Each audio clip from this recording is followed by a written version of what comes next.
Non maths के student हो या मैथ्स में कमजोर हो और ये सोच रहे हो कि आईपीमेट एग्जाम कैसे निकलेगा, ये वीडियो आपके लिए बना है।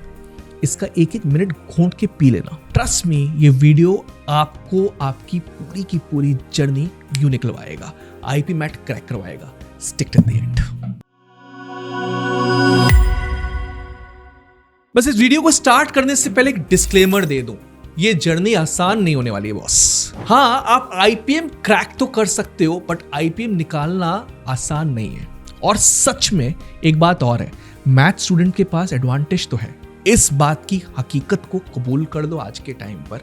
बट जैसा जैसा बोलते जा रहा हूं वैसा वैसा करते जाओ, आईपीएम जरूर निकलेगा। तो स्टेप नंबर 1 या hack number 1, how to start. पिछले साल यही क्वेश्चन एक आईपीएम एस्पिरेंट ने मुझसे आकर पूछा, जो कि नॉन मैथ स्टूडेंट था। मैंने उससे कहा कि पिछले साल के इस नॉन मैथ स्टूडेंट ने आईपीएम को निकाला है, उससे जाके पूछ कि तूने स्टार्ट कैसे किया या तूने आईपीएम कैसे निकाला। जब वो स्टूडेंट उस स्टूडेंट के पास गया तो उसने बस उसे एक ही बात कही, you know my dear friend, questions are just twisted, you just need to clear your concepts. I repeat, questions are bit twisted, you just need to clear your concepts. Yes, अपने concepts को बहुत strong करो और questions को थोड़ा सा अलग तरीके से देखने की समझ को डेवलप करो, IPM जरूर निकलेगा। अगर इस थॉट से IPMAT की प्रिपरेशन चालू करी, ट्रस्ट मी, आईपीमैट बहुत आसान होने वाला है, क्योंकि टफ क्वेश्चन कभी टफ दिखने ही नहीं वाला। स्टेप नंबर 2 तो हर math and non math student को करना चाहिए, बट अगर आप नॉन मैथ स्टूडेंट हो और इस स्ट्रैटेजी से चल रहे हो तो आपकी मैथमेटिक की प्रिपरेशन बहुत बहुत आसान होने वाली है और स्ट्रक्चर्ड होने वाली है। यस, आपको करना क्या है, CPA plus test plus analysis. I repeat, CPA plus test plus analysis. C stand for concept, P for practice, A for advanced, उसके बाद एक टॉपिक टेस्ट और उसके बाद उस टॉपिक टेस्ट का घंघोर एनालिसिस। कंसेप्ट से मेरा मतलब है कि किसी भी पर्टिकुलर टॉपिक के कंसेप्ट्स को बहुत अच्छी तरीके से समझ लो, उसके बाद उन्हीं कंसेप्ट्स पे एक स्ट्रॉन्ग प्रैक्टिस करो। पहले इजी क्वेश्चंस की, फिर मॉडरेट क्वेश्चंस की, फिर उन क्वेश्चंस को भी ट्राई करो जो एप्लीकेशन बेस्ड हैं या आपसे आसानी से नहीं बन रहे। Yes, you have to do advance level of preparation also. So concept के बाद प्रैक्टिस, प्रैक्टिस के बाद advance level of questions also. इसके बाद आपको एक जेन्युइन टॉपिक टेस्ट देना है जो आपको सुपरग्राड्स प्रोवाइड करता है, या अगर आप किसी और कोचिंग इंस्टीट्यूट में पढ़ रहे हो तो वहां के टॉपिक टेस्ट को भी जरूर ट्राई कर सकते हो। इस टॉपिक टेस्ट को लिखने के बाद उसी टॉपिक टेस्ट की एनालिसिस भी करनी है, ताकि आप वो क्वेश्चन अगली बार कर सको जो क्वेश्चंस आपसे उस पॉइंट ऑफ टाइम पे नहीं बने। Step number 3 is clearing syllabus. No, not clearing syllabus. Step number 3 is how clear you are about this syllabus. नहीं समझे? चलो समझाता हूं। आइडियल स्कोर रीच करना या सेफ स्कोर रीच करना है आईपीमेट इंदौर के एग्जाम में, तो आपको पूरा 100% पेपर नहीं सॉल्व करना पड़ता।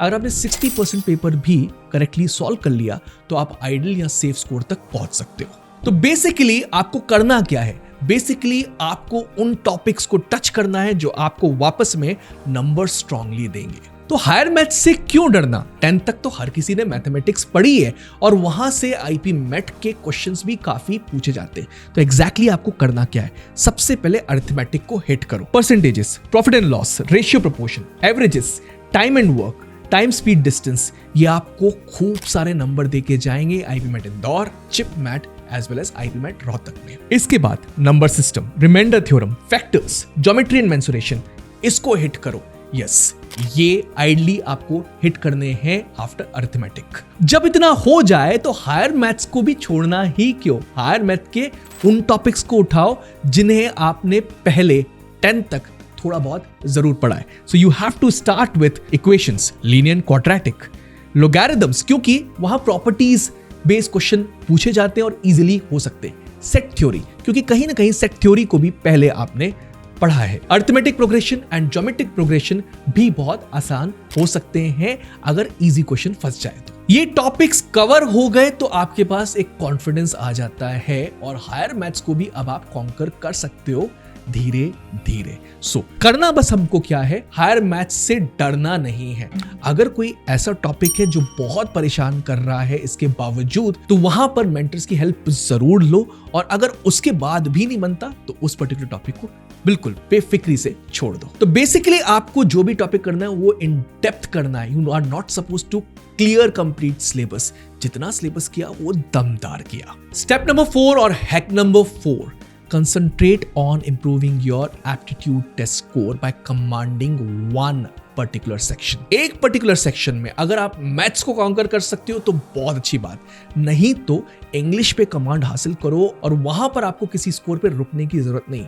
उसे इतना सॉलिड बनाओ कि मैक्सिमम नंबर्स उस पर्टिकुलर सेक्शन में स्कोर कर पाओ, क्योंकि at the end aptitude test score count होने वाला है। और अगर आपका एक सेक्शन में कमांड बहुत स्ट्रांग है तो total aptitude test score strong ही रहेगा। हैक नंबर 5 जो बहुत सारे स्टूडेंट्स इंटेलिजेंट होने के बावजूद भी नहीं कर पाते, that is quantitative aptitude short answer and quantitative aptitude MCQ are 2 different sections. Yes, अगर आपने दोनों सेक्शंस को डिफरेंटली ट्रीट किया तो ऑटोमेटिकली बहुत सारे नंबर बढ़ जाएंगे। जितने इंटेलिजेंट स्टूडेंट्स होते हैं वो करते क्या है, क्वांटिटेटिव एप्टीट्यूड एमसीक्यू और शॉर्ट आंसर को डिफरेंटली ट्रीट करते हैं, क्योंकि वो सेक्शंस भी अलग अलग हैं।